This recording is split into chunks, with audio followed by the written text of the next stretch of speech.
we'd never before known or imagined even that simple hunter-gatherers could produce such spectacular monumental structures. Researchers in Turkey discovered a site older than Göbekli Tepe, and it's incredibly massive. Not by a little, not some minor footnote in an archaeological journal. A network of ancient stone monuments scattered across southeastern Turkey. What he discovered was mind-blowing. He soon found more of these massive structures. Some of them predating the most significant archaeological discovery in modern history by over 1,000 years, and the world has barely heard about it. The world before the discovery. To understand why that moment in Mardin matters so much, you need to understand what was already considered the most shocking archaeological discovery of the modern era. Because the story of what was hiding beneath southeastern Turkey starts with a German archaeologist named Klaus Schmidt, and a morning in 1995 that he later said changed everything he thought he knew. Schmidt had been excavating at a site called Göbekli Tepe, near the city of Şanlıurfa in southeastern Turkey. The site had been catalogued in 1963 and basically ignored, misidentified, as a medieval cemetery not worth serious attention. Schmidt thought differently. He started digging.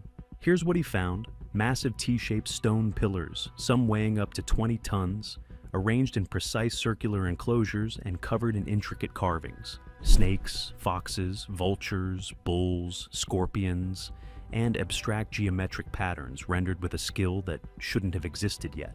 The pillars were fitted into sockets carved directly into bedrock. The whole complex had been constructed without metal tools, without wheels, without draft animals, just stone, rope, human muscle, and a level of organized effort that implied something archaeologists weren't prepared to accept.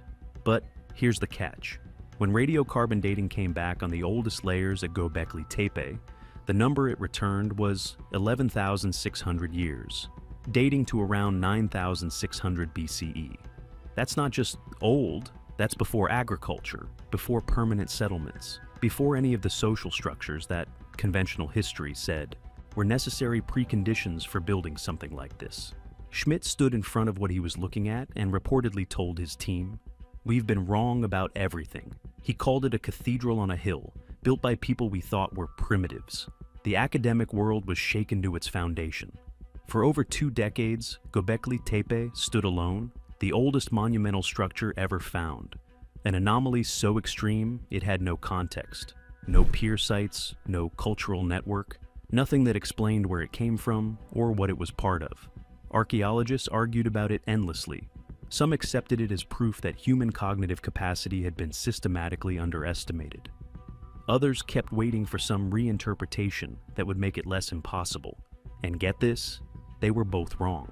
Because Göbekli Tepe wasn't the beginning of the story, it was somewhere in the middle. The accidental discovery. In 2017, that construction worker in Mardin was doing routine excavation work. When his backhoe blade dragged across something that rang wrong, he climbed down. The soil around the obstruction was dry and compact, undisturbed for a very long time. What he was looking at was limestone, but shaped, carved into deliberate geometry. Someone had made this. Within days, Turkish archaeologists were on site, and the first thing they noticed, the thing that made the hair stand up, was the style. T-shaped pillars, partially exposed by the machine. The same design language as Göbekli Tepe. The same carving sophistication. The same unmistakable signature of a culture that everyone had assumed was centered on a single hilltop 100 miles away. The site was named Boncuklu Tarla, beaded field in Turkish. While Göbekli Tepe sits on an exposed ridge visible for miles, Boncuklu Tarla occupied low ground near ancient water sources. Different setting, different structural density, but unmistakably connected to the same cultural tradition. Emergency excavation began immediately. What came out of the ground over the next months was extraordinary. Carved stone pillars in deliberate arrangements, stone foundations for large communal spaces, evidence of sustained, repeated use over centuries, and organic material, charcoal, bone, plant matter, that could be dated. Here's where it gets strange. The radiocarbon results came back at approximately 12,000 years old, contemporary with Göbekli Tepe's oldest layers. But that wasn't the shocking part. The shocking part was what the satellite surveys turned up next.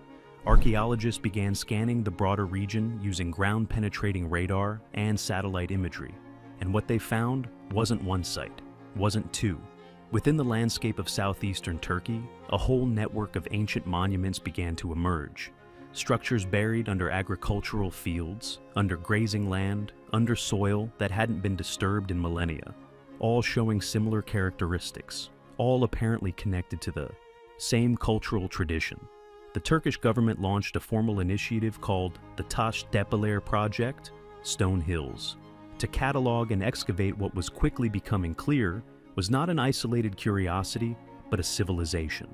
A real, widespread, organized culture that had been hiding under the fields of southeastern Turkey the entire time we'd been arguing about whether Göbekli Tepe was possible. And one site in this network, one site in particular, was about to make everything else look small. If you're watching this and you haven't subscribed yet, do it now, because the excavations at these sites are still ongoing, and we cover every major development as it happens. You don't want to miss what comes next. And given what you're about to hear, that's not a figure of speech. Sites that shouldn't exist. Karahan Tepe sits in the same general region of southeastern Turkey, not far from Boncuklu Tarla in the broader Taş Tepeler network. Initial ground surveys flagged it as a significant site. When excavation began in earnest, led by Turkish archaeologist Dr. Necmi Karul and his team from Istanbul University, what they found in the first season alone was enough to rewrite the technical papers. T-shaped pillars, carved stones, structural foundations. Radiocarbon results suggesting the site was at minimum 11,000 years old, with some researchers arguing the earliest construction phases could push significantly earlier, potentially predating even Göbekli Tepe. But none of that was what stopped Dr. Karl's team cold.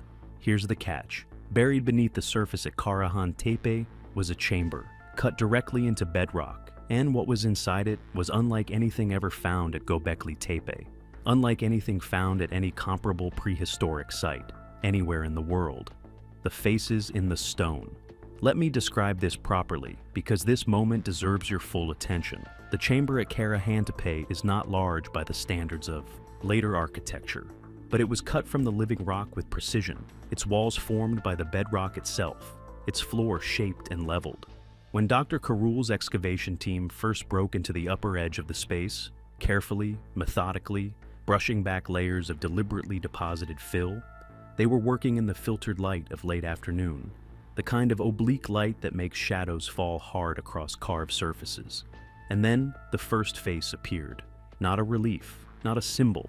A fully three-dimensional human head, carved in the round, projecting from a pillar with a specificity that no one on the team was prepared for. High cheekbones, a defined brow ridge, eyes that, in the particular quality of that afternoon light, seemed to be looking back. Dr. Karl later described the moment in an interview. He said his team stopped working. Nobody spoke for a long moment. They just stood there in the half-dark of an excavation trench, being looked at by someone who died 12,000 years ago. He said it felt like an introduction. And get this, there wasn't just one face. There were multiple. Each one distinct. Each one rendered with a level of individual detail that had never been documented at any site of this age. These weren't generic symbolic representations of humanity. These were attempts at specific people, or specific beings, or specific memories of faces that someone needed to preserve so urgently they carved them into stone that was meant to last forever. The chamber walls closed in around these faces, at a scale that would have felt intimate.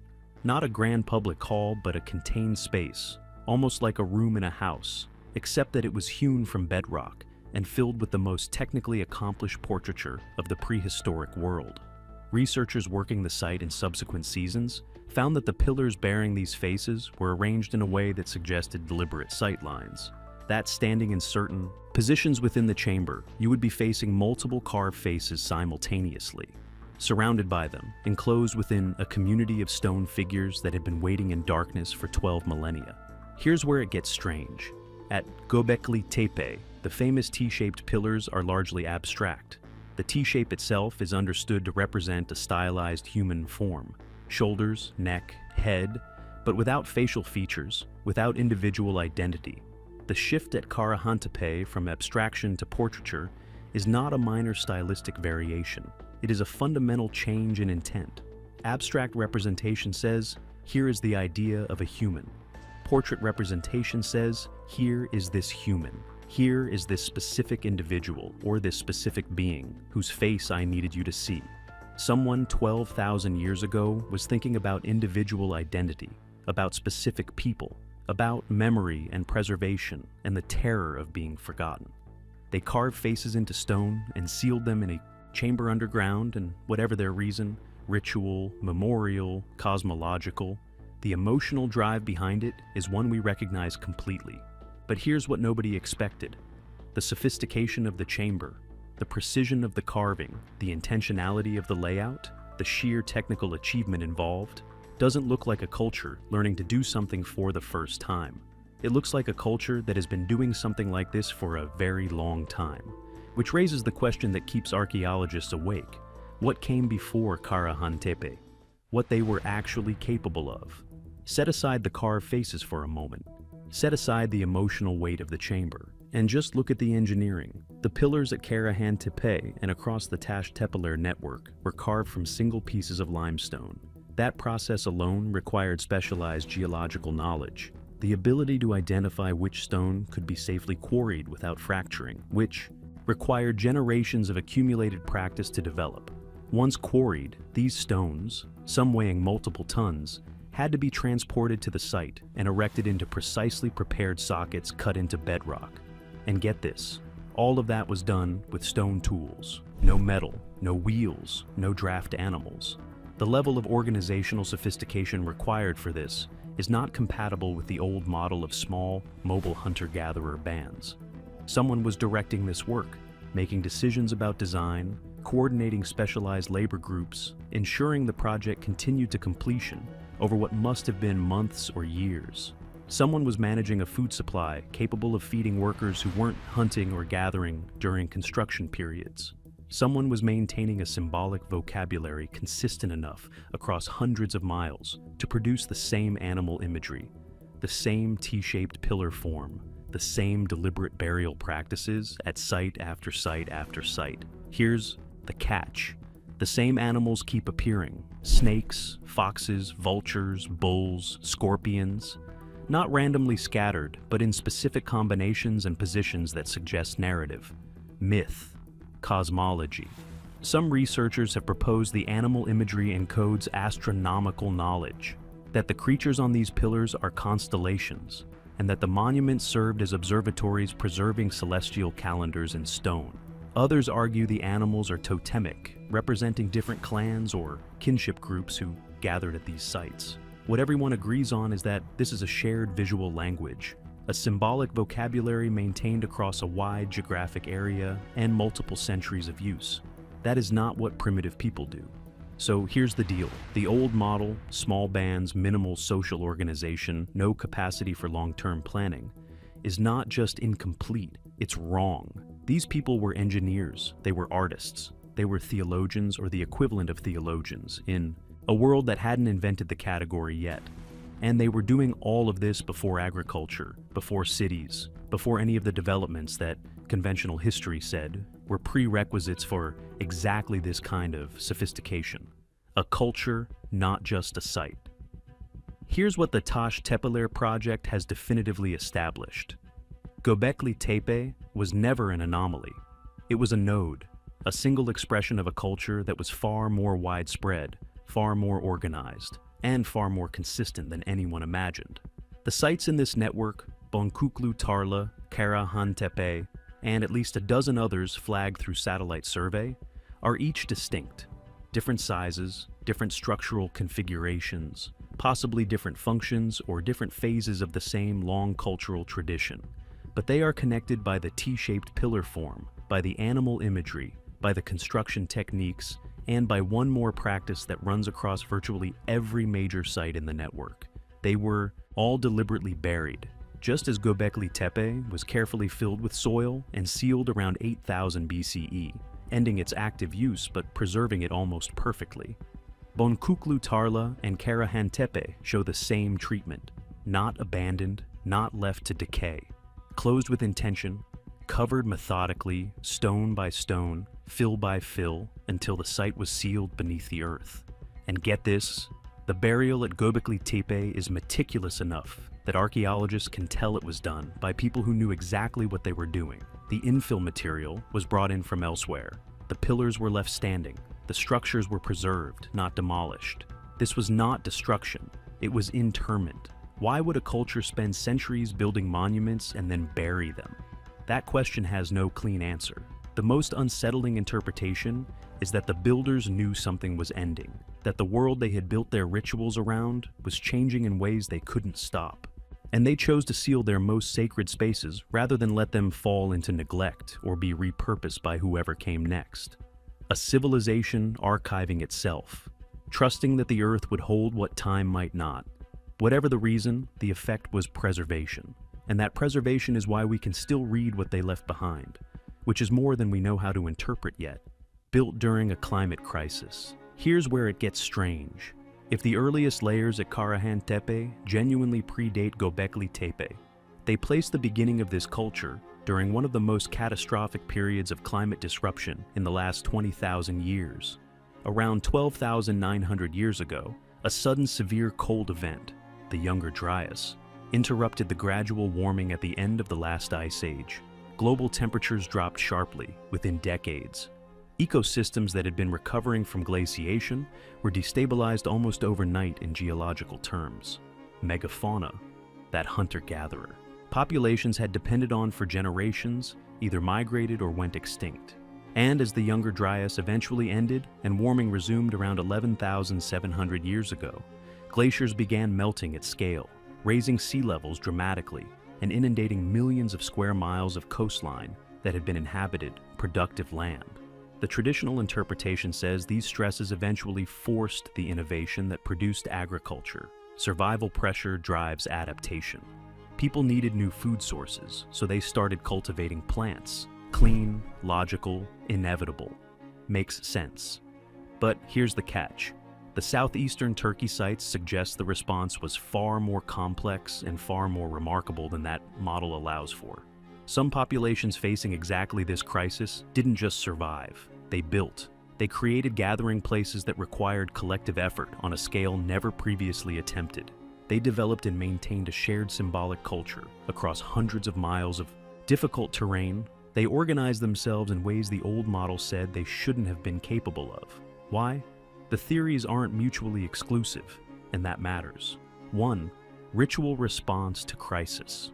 When the animals you depend on start disappearing and the land starts changing in ways your ancestors never described, you turn to whatever belief system gives you agency. You build temples, you hold ceremonies, you create permanent expressions of the cosmological framework that makes your world coherent, because coherence is what survival requires when everything around you is becoming unrecognizable. 2. Refugee concentration. As coasts flooded and productive territories shifted, displaced populations converged on inland areas where water and resources remained stable. Southeastern Turkey, with its reliable rivers and diverse terrain, was exactly that kind of refuge. Managing larger, denser, more diverse populations than hunter-gatherer bands had previously encountered would have demanded new social organization. Monumental architecture may have served as neutral ground, shared sacred space where multiple communities could negotiate the social contracts that larger groups require to function. 3. And this is the one researchers don't say out loud very often. What if this culture didn't develop during the crisis? What if it predated it? What if the sites we're finding in southeastern Turkey are the remnants of a tradition that was already old when the Younger Dryas hit? A tradition whose earlier centers were built on coastlines that are now 200 feet underwater, rewriting the timeline. The linear model of human development is broken. That's not a dramatic overstatement. It is the straightforward conclusion that follows from what the Taş Tepeler sites have established. The old model, hunter-gatherers with minimal social organization before 10,000 BCE. Agriculture emerges, permanent settlements follow, social hierarchy develops, monumental architecture eventually becomes possible. thousands of years later, as a product of all the preceding developments. Clean, sequential, logical. Here's the deal. The sites in southeastern Turkey were built before agriculture, before permanent settlements. Before any of the developments, the old model identified as prerequisites, which means the model has causation exactly backwards. Monumental architecture didn't come after social complexity. It may have been part of what created it, the need to build, to gather, to maintain a shared symbolic culture across wide distances. These may be what drove the development of the organizational structures that eventually produced agriculture and everything that followed. And get this isn't a fringe interpretation. It's what the evidence from Göbekli Tepe, Boncuklu Tarla, Karahan Tepe, and the broader Taş Tepeler network is forcing mainstream archaeology to acknowledge. Slowly, reluctantly, but acknowledge. The revised timeline looks like this. Before 12,000 BCE, human populations with far greater organizational and symbolic capabilities than previously assumed. From 12,000 to 10,000 BCE, a period of intensified monument building driven by climate disruption and population displacement. From 10,000 to 8,000 BCE, agriculture emerging, possibly as a consequence of the need to feed populations, gathering at monument sites. After 8,000 BCE, the monument sites deliberately buried, and the culture's energy redirecting toward agricultural settlement. Every stage of that timeline was supposed to be impossible until the stage before it. Every stage of that timeline is evidenced in southeastern Turkey. What the stones are saying. Excavations across the Taş Tepeler network are still ongoing. New sites are being identified every year. The Turkish government has significantly increased investment in the project, aware that what's being uncovered here may be the most important archaeological story of the 21st century. But here's what nobody talks about enough. The sites we've found are the ones that survived. They survived because of a specific combination of geology, climate, and geography. Dry, stable soil, remote enough to escape the continuous disturbance of 10,000 years of human activity on top of them. That combination was not universal. The most likely locations for earlier settlements were coastlines, river deltas, the edges of fertile lands that maximized access to both marine and terrestrial resources. Those locations are exactly where sea level rise hit hardest. Between 12,000 and 8,000 years ago, sea levels rose enough to inundate millions of square miles of previously habitable coastline. If earlier monuments existed in those zones, if the tradition we're seeing in southeastern Turkey had older coastal expressions, they're now 200 feet underwater. And get this, systematic survey of continental shelves for prehistoric monuments has barely begun. The technology to do it exists. Underwater archaeology has already found submerged settlements in the Mediterranean, the North Sea, the Persian Gulf. But a coordinated large-scale survey looking specifically for structures comparable to Göbekli Tepe and Karahan Tepe in the zones that were inhabited before sea level rise hasn't happened, not at the scale the question requires. Here's the catch. The uncomfortable possibility is that Göbekli Tepe, Boncuklu Tarla, and Karahan Tepe are not the oldest examples of human monumental architecture. They are the oldest examples that happen to survive where we can still find them. Older sites may be gone, destroyed by modern construction, dissolved by different geology, or sitting on a continental shelf waiting for someone to look. The disturbing implication, we may be seeing the tail end of a tradition, not the beginning. The bigger question. The construction worker in Mardin had no idea what he'd found. He only knew his machine had struck something hard. He climbed down, looked at the carved stone in the soil, and went to find someone who would know what to do next. That accidental moment set in motion an excavation cascade that continues today. Dozens of potential sites identified, multiple active digs running simultaneously. A government project with real funding and international collaboration working through a landscape that has already yielded more surprises than anyone expected, and almost certainly has more left to give. But here's where it gets strange. The faces in the chamber at Karahan Tepe keep coming back. Those three-dimensional portraits, carved with individual specificity by someone who needed specific faces, preserved, sealed underground for 12,000 years in darkness. and then exposed again by a team of researchers who stood in silence and let themselves be looked at. What were those faces? Who were those people or beings so important that carving them in stone and sealing them in bedrock felt like the right response to their existence? What were the builders afraid of losing?